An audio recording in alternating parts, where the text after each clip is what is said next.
During the family gathering, my sister labeled me the family failure. Her boss merely smiled and remarked. At the family gathering, my sister labeled me the family failure. Her boss merely smiled and remarked. My name is Sloane Harrington. And during the family dinner, my sister labeled me the family's disappointment. Her boss merely smiled and remarked. The backyard in Edmond was filled with the enticing aroma of barbecue ribs and the faint scent of cheap wine. Balloons danced in the air above the picnic tables. Vibrant red and shimmering gold. Celebrating Dad's special day. All around me, faces were adorned with rehearsed grins. Save for my own. I stood by the grill, arms crossed, observing my sister Skylar, Dad's daughter, with Tina as she effortlessly pulled her boss over. As if presenting a coveted trophy, she intertwined her arm with his and declared to the table. This is the failure of our family. Tina's shrill giggle was met with a chorus of laughter. Dad's deep chuckle resonating as the cousins nodded in agreement. All eyes were fixed upon me. The sound of silverware clinking came to an abrupt halt. The sound of clinking glasses fell silent. Her boss remained quiet. His hands tucked into his pockets as he observed them intently. He tilted his head. A faint smile beginning to form. How intriguing, he remarked calmly. For you are dismissed. Skylar's smile became rigid. Silence enveloped the yard.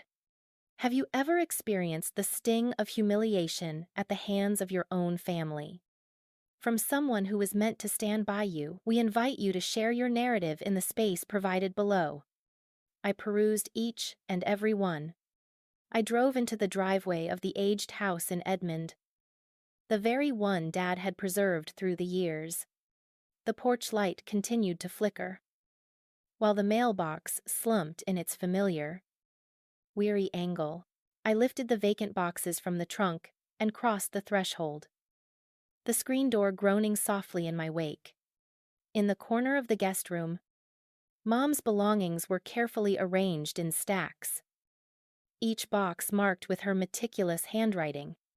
I knelt down, sifting through old recipe cards, photo albums, and a scarf she wore each winter. It was then that I discovered a small velvet pouch hidden within the pages of a cookbook. Within lay a USB drive. Unmarked. Merely a small silver object I had never encountered before. I connected it to my laptop. Right there on the floor. Documents surfaced, campaign briefs, mood boards, and taglines I had crafted 5 years prior for an oil client. My stomach plummeted. Each and every piece had been repurposed, verbatim and visually, yet attributed to another at OKC, Channel 9. That someone else was my sister, the daughter of Skylar Harrington, father, and his second wife. Tina Mason Harrington, the youngest of the family, had reached the age of 19. Spending the majority of his time away at college. In my formative years, it was invariably Skylar and Mason who basked in the limelight. I was the remnant of my mother's first union, the one they accepted but never truly welcomed. My mother, Linda, passed away when I was just 17 years old. Breast cancer strikes swiftly and mercilessly. One moment, she was guiding me through the steps of crafting her renowned cornbread. And the next, she had vanished from my life. 6 months after the divorce, Dad found love again with Tina, and they tied the knot. Tina arrived alongside Skylar, and one 1-year-old brimming with curls and self-assurance. Mason made his entrance 2 years later. From the very beginning, the guidelines were distinct. Skylar received ballet lessons, fresh outfits each season, and a car to celebrate her 16th birthday. A red Mustang was parked precisely where I now stood. I received hand-me-downs and a bus pass. Tina lovingly prepared Skylar's lunches, complete with sweet notes and sandwiches crafted in the shape of hearts. A humble peanut butter sandwich nestled within a brown bag. If fortune smiled upon me, Father Marcus never addressed it. He would tousle Skylar's hair affectionately, declaring, "That's my girl," as I busied myself with the dishes or tended to the lawn in pursuit of gas money. When I found myself in need of braces, Tina remarked that they were beyond our financial reach. 2 months later, Skylar embarked on the journey of getting Invisalign. I discovered at a young age that inquiries often led to silence, so I ceased my questioning. College marked the turning point. I had received an acceptance letter from the University of Oklahoma, accompanied by a partial scholarship. My father took a moment to gather his thoughts and then, with a serious expression, informed me that our family's finances were constrained. Tina envisioned Skylar thriving in a private school setting, while Tate's need for braces had become urgent as well. My scholarship fell short of covering housing expenses, necessitating an hour-long commute each way by bus. I managed to juggle 2 semesters, toiling through the nights at a diner and stealing only 4 hours of sleep each night. Skylar. She secured a dorm room, arranged for a meal plan, and set aside some spending money. My father boasted about her journalism classes as I balanced trays laden with greasy fries. When I ultimately decided to leave school and pursue full-time work, Tina informed the neighbors that I was unable to cope with the pressure. Father simply inclined his head. At the age of 20, I took the leap and settled into a studio apartment perched above a bustling laundromat. There will be no farewell gathering, nor assistance with the rent. Skylar sent me a message. "It seems you're left to navigate this alone now." Mason was just 8 at the time, yet she understood the situation. She waved from the window as I packed my duffel bag into a friend's car. Time flowed on. I created something out of thin air. Skylar glided effortlessly, Mason observed. Tina prepared a distinct dinner of steak for her daughters, while I was served canned soup during my rare visits.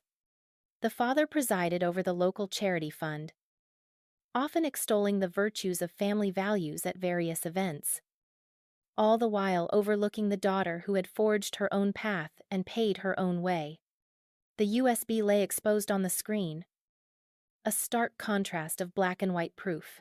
Every idea I had invested myself in within that confined studio, every late night spent, every meal sacrificed and taken by the sister who had been given everything. I shut the laptop and gazed at the pouch cradled in my palm. This was something Mom had preserved. She had been aware. As dawn broke, I picked up the phone and dialed Layla's number. Layla Merrick was my roommate during freshman year, the one who showed me the art of making $5 last for an entire week. She answered on the second ring, her voice raspy from a late shift. I mentioned to her that I required assistance with a digital matter, yet I refrained from providing any specifics. She invited me to come over. The aroma of coffee filled the air.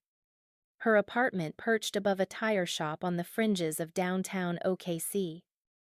A mere 20 minutes from Edmond, I maneuvered my vehicle behind a pile of retreads and ascended the metal staircase. She swung the door open, clad in sweatpants with her hair gathered in a haphazard bun, and offered me a mug emblazoned with the words, "World's okayest designer."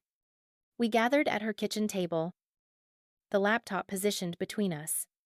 I glided the USB over the surface, with a raised eyebrow. She silently plugged it in. "The files have been successfully loaded," she scrolled, her eyes narrowing, and then released a low whistle. "Are these yours?" she uttered.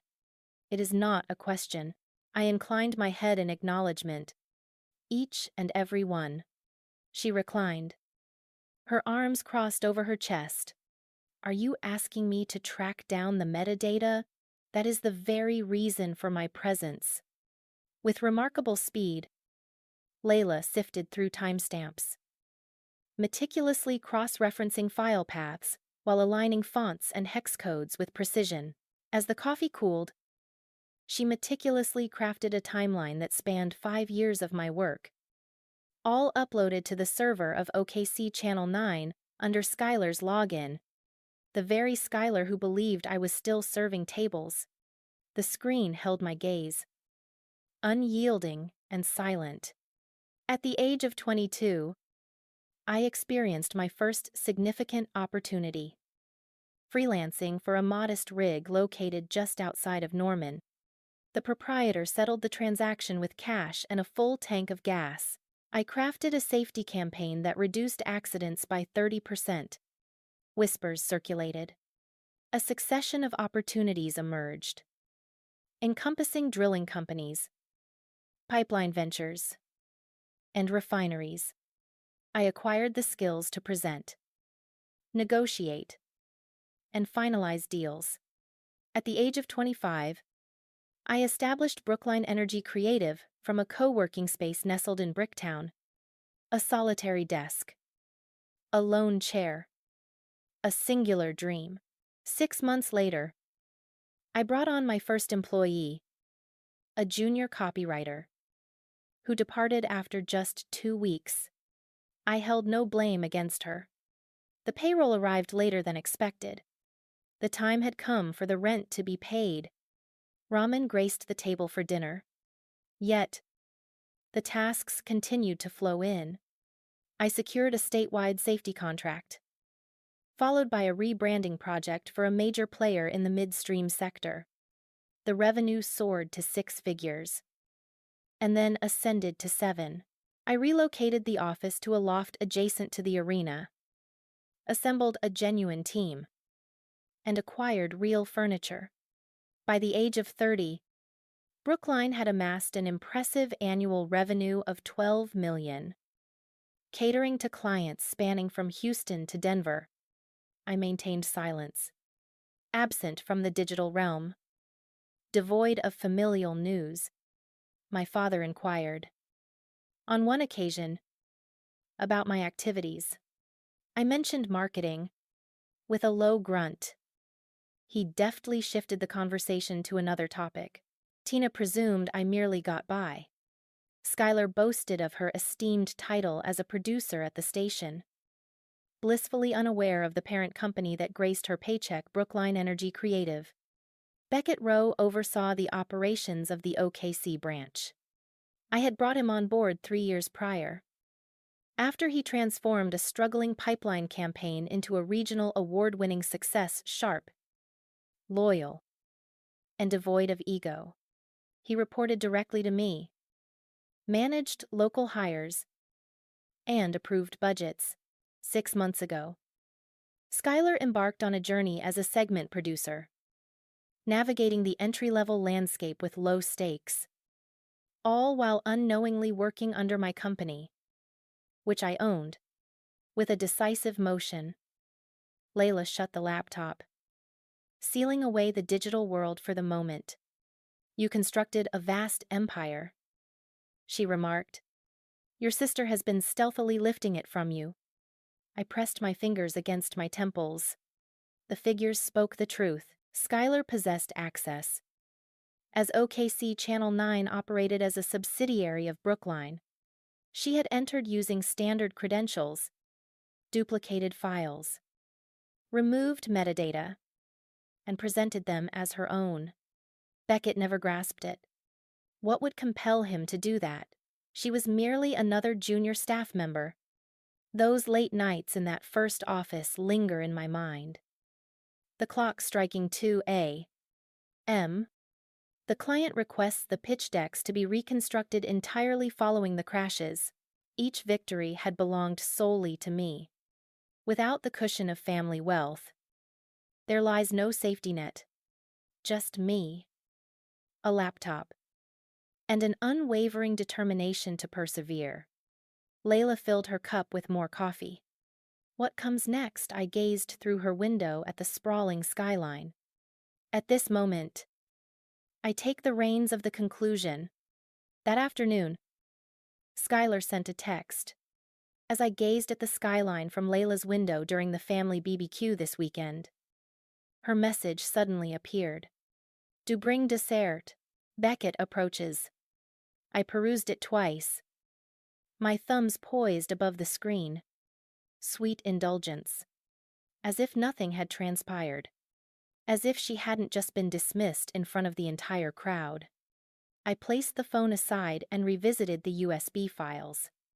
Layla meticulously exported the metadata into a spreadsheet, organizing it into columns of dates, file names, and user IDs. The first upload can be traced back to 5 years ago, shortly after I wrapped up the safety campaign for the Norman rig. The client was enamored with it and requested prints for each site office. Skylar must have caught a glimpse of the mock-ups when I sent Dad a thank you note accompanied by the attached photos. As I continued to scroll, I stumbled upon a pipeline rebrand I had proposed to a Houston firm. It featured the same color palette and tagline, yet it was now showcased as Skylar's original idea in a segment on Channel 9. A different document revealed a fracking awareness series I had developed for a nonprofit grant. She had substituted my stock images with local footage and broadcast it under her own name. Layla bent close, her presence a whisper against my back. She barely adjusted the font kerning. She muttered, "Indolent." I accessed the server logs.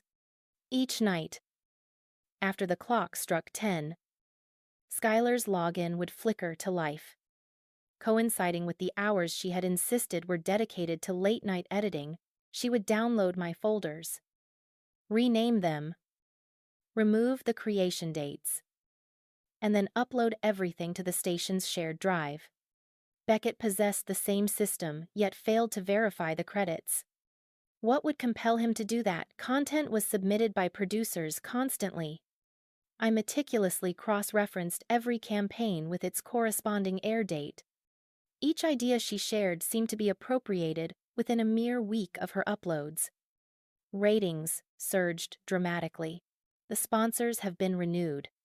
Skylar achieved bonuses, secured promotions, and claimed a coveted corner cubicle with a view. In the interim, I had been invoicing clients directly, constructing Brookline gradually, one piece at a time. A particular file captured attention, a 30-second spot dedicated to a refinery turnaround. For 3 weeks, I meticulously crafted it, gathering B-roll from 3 different states and synchronizing the voiceover with safety statistics. Skylar presented it exactly as it was, though she had included a laugh track at the conclusion. The client subsequently reached out to commend our team's efforts. I expressed my gratitude, believing that Beckett had taken the time to acknowledge my contributions. I perused the original brief. At the bottom, my signature rested, marked by the date. Skylar's rendition featured a fresh footer, crafted by Skylar Harrington of OKC Channel 9. Neither Brookline nor my presence is acknowledged. Layla meticulously exported the evidence into a secure folder, ensuring it was encrypted and backed up on 3 separate drives. "This is ironclad," she declared. "Intellectual property theft, plagiarism, and breach of contract. She has reached her conclusion." I nodded, even as my thoughts surged forward. Skylar believed that Beckett was the guiding force on her journey to success. Unbeknownst to her, he was under my purview. I had no inkling that the station functioned beneath my oversight. I had no inkling that the concepts she showcased originated from me. I shut the folder with a decisive motion. The barbecue invitation continued to shimmer on my phone's screen. Skylar yearned to create a picture-perfect family scene, eager to impress her father and Tina with the presence of her mentor. Flawless. I responded in writing. "I shall bring the laptop." The backyard rapidly became crowded. Dad ignited the grill, smoke spiraling upward, mingling with the vibrant red and gold balloons that still lingered from his birthday celebration. Tina meticulously arranged trays of coleslaw and cornbread upon the picnic tables, her hands wiping against an apron emblazoned with the words, "Kiss the cook." Mason scrolled through her phone, her legs swinging from the lawn chair, occasionally glancing up to wave at her cousins. Skylar glided among the guests, her laughter ringing out, a beer held tightly like an actor's prop, her curls dancing with each movement. I slung the laptop bag over my shoulder, the dessert I was meant to bring left behind in the car. Beckett made his entrance clad in a navy blazer, extending a firm handshake to Dad while offering a courteous nod to Tina.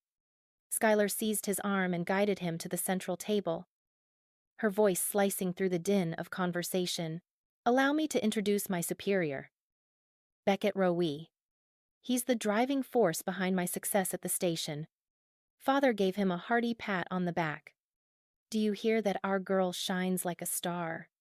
Tina radiated joy.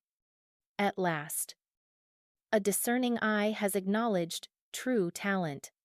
I placed the laptop on the table, opened it with a swift motion, and pressed play. The display illuminated with a juxtaposition, my initial briefs on the left, while Skylar's broadcast segments occupied the right. The fonts harmonized beautifully. The taglines mirrored each other perfectly. The timestamps shimmered in crimson, revealing the upload dates beneath her login. The sound gradually diminished. Forks hung suspended in the air. Caught in a moment of stillness, a cousin paused, the potato salad suspended from his fork. Caught in a moment of surprise, Skylar's smile wavered. "What could this possibly be?" Beckett leaned in, his gaze fixed on the screen as he scrolled through the files, his expression growing more resolute with each click. Father narrowed his eyes at the display. Tina's hand darted to her mouth, her apron twisting in a silent flurry of emotion. I maintained a calm and unwavering tone. 5 years of my campaign taken and presented as her own. Skylar sprang toward the laptop. "Switch it off." It was Private Beckett who interposed himself between us. "This area is restricted. It belongs to the company." He surveyed the table, his voice cutting through the air with precision. "To clarify, I am not the one who operates OKC Channel 9. I oversee the local branch of Brookline Energy Creative." Tina's eyelids fluttered momentarily. "Brookline. What is it?" Father's brow furrowed. "I've never come across that before." Beckett faced me, his demeanor composed and intentional. "The parent company is owned by Mariama. My reports go directly to her." The stillness descended swiftly and completely. Tate's phone slipped from her grasp, the screen shattering as it met the unforgiving patio stones below. The tongs in Dad's hands clanged against the grill, sending a flurry of sparks dancing into the evening sky. Tina's tray tumbled from her grasp, coleslaw erupting in a vibrant splash across the verdant grass. Skylar whirled around to face me, her complexion ashen. You hold the position of my superior." Our eyes locked. It has always been the case. Beckett extracted a folder from his blazer, revealing a collection of printed logs, highlighted uploads, and metadata reports. He distributed copies to Dad, Tina, and anyone whose hand shook as they sought the truth. The act of stealing intellectual property, copying someone else's work without giving credit, violation of agreement, effective immediately. The employment of Skylar Harrington has been terminated. You will be accompanied by security personnel from all Brookline facilities. Skylar's mouth opened and closed. Nothing emerged. Her beer tumbled from her grasp, foam cascading across the tablecloth. At long last, Dad discovered his voice. "Mariama, did you create all of this?" I gave a single nod. Observing the papers as they passed from one hand to another, a cousin leaned in, whispering to another, their eyes wide with intrigue. Mason lifted her damaged phone, gazing at the fractured screen before her. Tina glanced between the documents and me, as if she were gazing at a stranger cloaked in familiar flesh. "How long is long enough?" Beckett turned to meet Skylar's gaze. "Please ensure that your desk is packed by Monday. Your final check will be mailed by HR, with deductions for the restitution related to the campaigns you misrepresented." Skylar retreated, the beer stains spreading like shadows across her shirt. "This is a jest. It is not possible. I have just completed that task." The grill emitted a soft hiss as the neglected meat darkened upon the grates. The balloons danced gently in the wind, caressing the fence with their vibrant presence.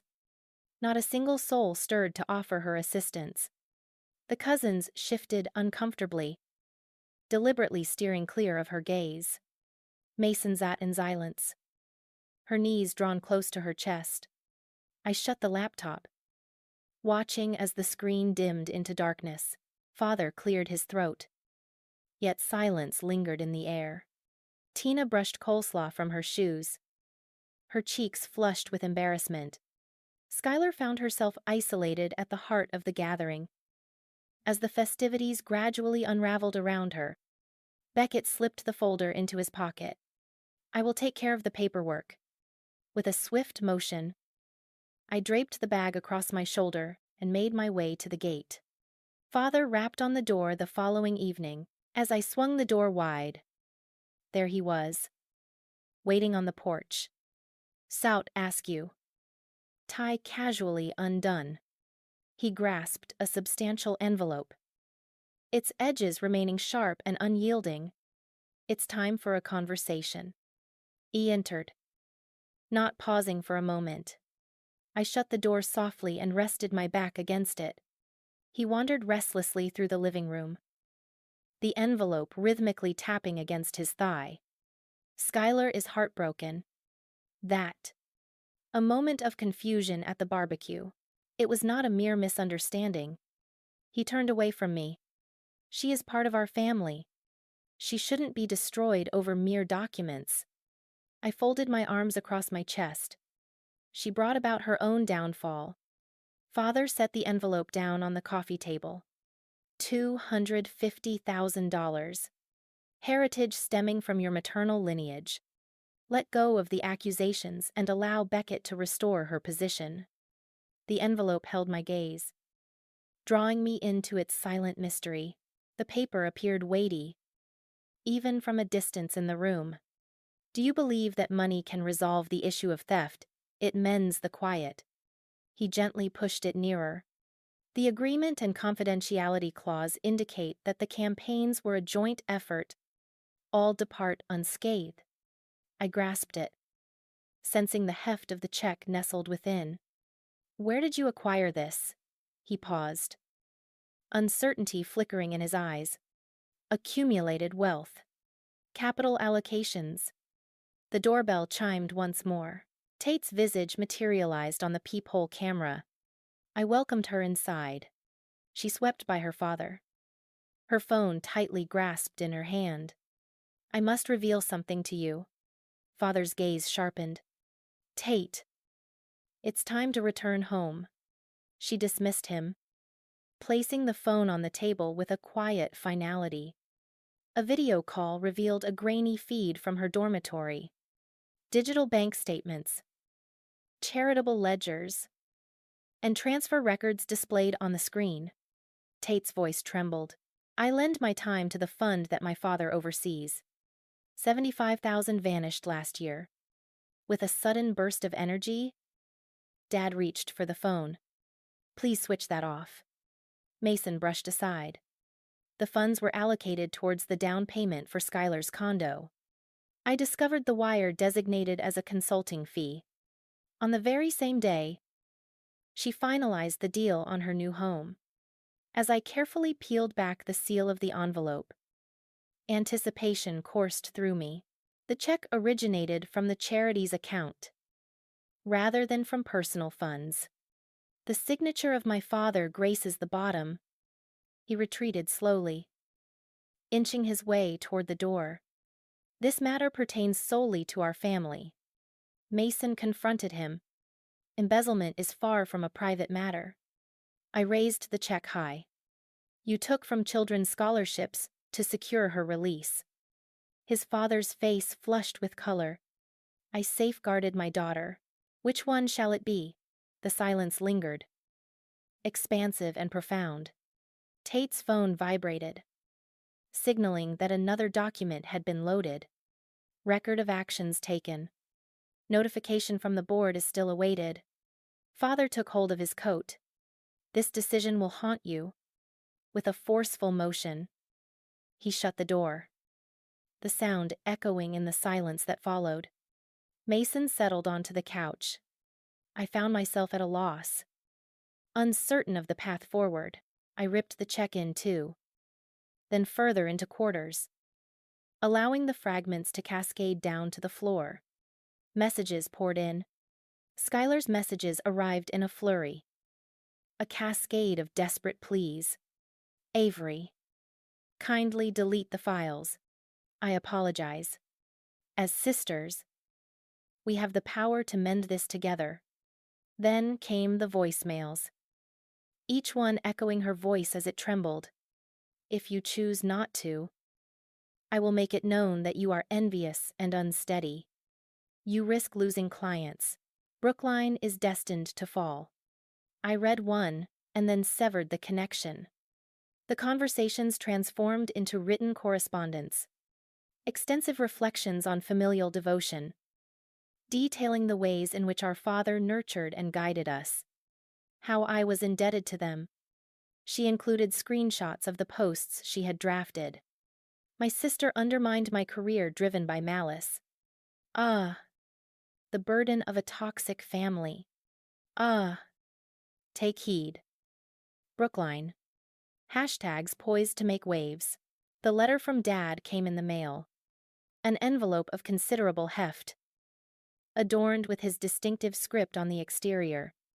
Within lay a heartfelt appeal on the letterhead of a charitable organization. Revoke the assertions. Please sign the waiver that is attached, or we expose the facade of your empire. Constructed on deceit.